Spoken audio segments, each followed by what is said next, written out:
right here. Go right there.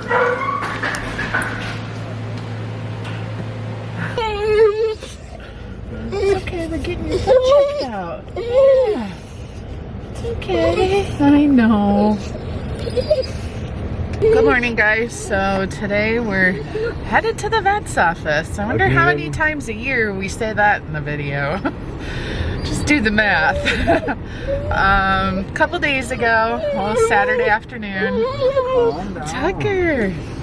Tucker went sprinting across the backyard without stretching first. Forgot to do his warm-up. And did something to his back left leg, right? Yeah. So They were chasing each other around the yard. Yeah, him and Dax were playing. So it's slowly, I feel like either he's adapted to it really well or it is getting better, but we don't want it to heal like the wrong way, like if it's fractured or something. So we're going to the vet to check it out. You're good. You're gonna get an x-ray. Yeah. See, look at him. He's walking on it right now. This is a funny sight. I had the dogs in my office because someone was coming here and I wanted Tucker to stay calm. Yep. Get up here and lay down. Lay down, Tucker. You need to calm down.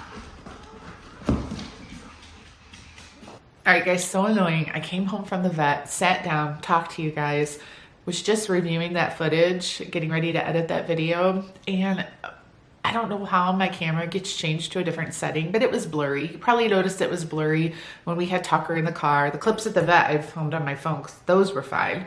But I'm like, oh my God, I'm sat here and talk to you guys explaining everything and it's blurry. So I'm just gonna redo it. So here we are. We're actually getting ready to take Tucker back to the vet. It's 2 days later. He actually has to go for cold therapy treatments 3 times this week and 3 times next week. He had it done once already, and the technician said she should have took a picture because he did such a good job. When they get these therapies, they have to wear these goggles. I'll put a picture up on the screen off the internet. She said he laid there, he did so good. And I do notice a little bit of improvement. Even Ken said this morning when he got up and he let him out for the first time, he felt, see, he's still limping. He's walking on it right now. I don't know. It's so hard to say, guys. And the vet gave us this big packet and I read it all, and boy, we can really have a long road ahead of us. So basically they have determined, they didn't do an x-ray because they said right now there would be too much swelling. You wouldn't really be able to get a good look at the ligament, but they think he tore his ACL, and it really comes down to whether it's ripped apart completely and he's going to need to have surgery and a metal plate put in there. The only good thing about that is if you do the surgery, he would never have to have it again on that leg. But the likelihood when a dog has to have surgery for a completely torn ACL, usually they end up having to have it on the other leg as well, eventually. So you're talking thousands and thousands of dollars. Obviously we will do whatever we have to do to take care of Tucker. He's only 4 years old and he's such an active dog, loves to run, and this has been really hard for him and for us to get him to just kind of be chill all the time. So anyways, he's going through these couple weeks of cold therapy.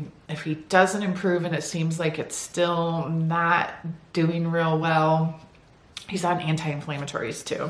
If he's not improved after the 2 weeks, they have to put him under sedation for some sort of x-ray because they have to bend the leg a certain way to get the perfect view of that ACL, and they really can't do that when a dog is fully awake. I don't know, it all is just very stressful, and I'm trying to think positive, like positive vibes, positive outcomes. But I just don't know. Like, I sometimes look at him walk and I'm just like, oh, Tucker. You guys know we're gonna be opening our pool soon. He loves to swim. All they do all summer long is chase after the ball, bring it back into the pool. We throw it, chase after the ball. It's like, that's our summer. And the way this is all going to work out timing wise, he would be right in the middle of surgery and recovery. They have to be like crated for 4 weeks because they literally cannot walk on it at all. When you take him outside to go potty, you have to use this towel, kind of like maneuver to hold his leg up so he doesn't put any weight on it at all. I don't know, just pray that he's going to heal. He's going to get better. This therapy will help. Basically, the therapy helps regenerate the tissue, helps promote regrowth of the ligament.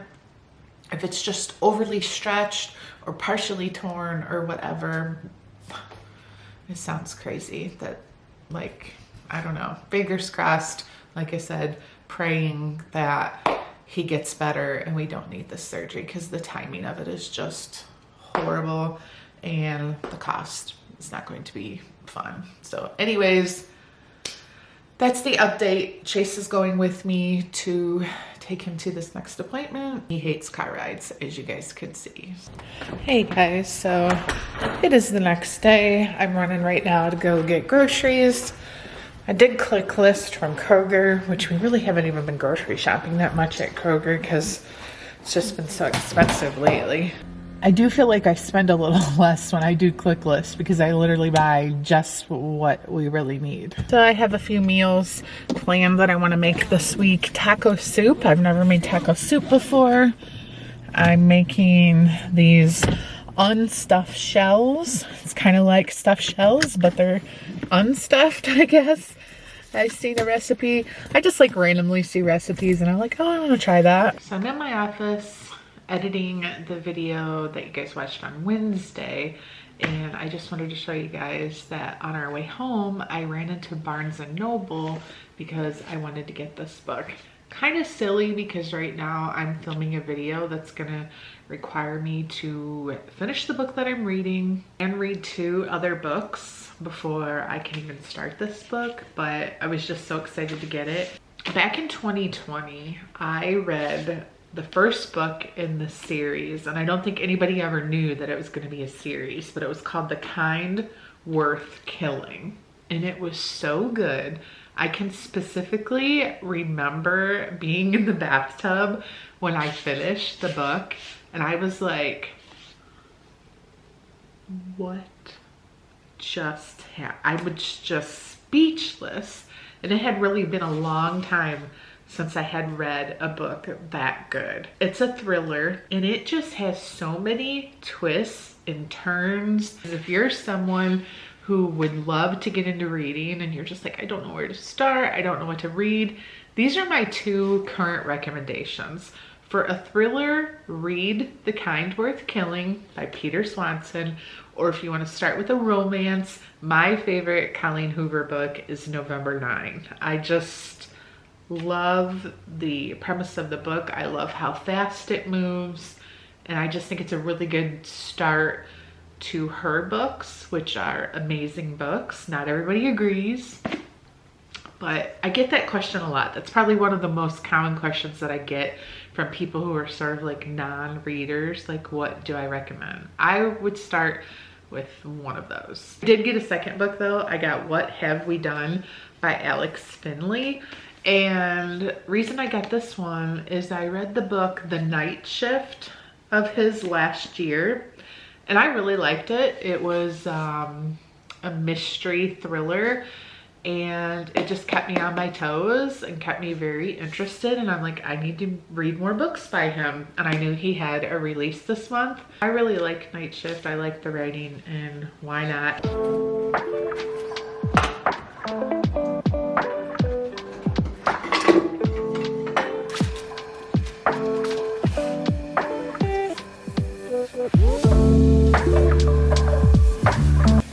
Get spaghetti sauce splattered on my shirt. I just got grease splattered right there. Anyways, thought I was gonna lay down, try to rest for a little bit. I don't know why the past couple days I just had the worst headache, and I feel like it's because I've been wearing my glasses so much lately. I actually woke up with like a zit right here this morning where my glasses balance on my face. Anyways, I thought I would show you guys what I'm making for dinner. It's called unstuffed shells. I will just link the recipe down below because I got it from someone else.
Alright guys, taste test time. It looks really good. Nice and cheesy. It's really good. So there was a request for dessert, and I don't do this very often, but I saw this post on Instagram the other day, and I thought, what a perfect, easy, quick little dessert. You basically just take bananas, cut them in half, drizzle peanut butter, chocolate, caramel, pretty much whatever toppings you want. Crush up some peanuts on top and then put them in the freezer for 2 hours. All right guys, they look pretty yummy. They're not exactly frozen. It's only been a little more than an hour, but I feel like they're good enough to eat. So I'm gonna call the kids down. I'm gonna have a little dessert. And you guys, I have a headache again. It's come and gone all day today. I don't know what the deal is, but I'm ready to take a bath or maybe even just go to bed and rest my eyes and probably watch some Vanderpump Rules and get to sleep and hopefully wake up without a headache. So thanks guys for joining us today. Have a great weekend. I'll be back tomorrow with an Ask Candi video for you guys, and then we'll be back on Monday. So we'll see you then. Bye guys.